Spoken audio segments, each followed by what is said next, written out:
அமைதியான ஒரு இரவு. காடு முழுக்க சுசுசு என்று காற்று வீசியது. நட்சத்திரங்கள் மெதுவாக ஒளிர்ந்தன. அம்மா யானை மெதுவாக சிரித்துக்கொண்டே சொன்னது, குட்டியே, நாம் மற்றவர்களுக்கு உதவினால் ஒரு நாள் நமக்கும் உதவி கிடைக்கும்.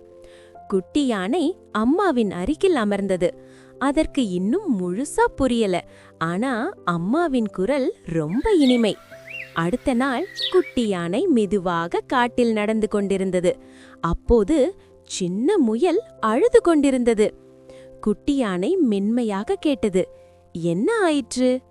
முயல் சொன்னது, என்னோட நண்பன் கிணற்றில் விழுந்து விட்டான், எனக்கு பயமா இருக்கு. குட்டி யானை பயப்படவில்லை. அது மெதுவாக தன் நீண்ட தும்பிக்கையில் கிணற்றுக்குள் விட்டது. முயலின் நண்பன் மெதுவாக மெதுவாக மேலே வந்தான். அனைத்து விலங்குகளும் மெதுவாக சிரித்தன. நன்றி குட்டி யானையே. குட்டி யானைக்கு அம்மா சொன்ன வார்த்தைகள் நினைவுக்கு வந்தது. சில நாட்கள் கழித்து மழை மெதுவாக பெய்தது. தரை முழுவதும் சேரானது. குட்டி யானை எதிர்பாராமல் சேற்றில் சிக்கிக் கொண்டது. உதவி, உதவி என்று மெதுவாக அழைத்தது. அப்போது முயல் ஓடி வந்தது. மான் தள்ள உதவியது. குரங்கு கயிறு கொண்டு வந்தது.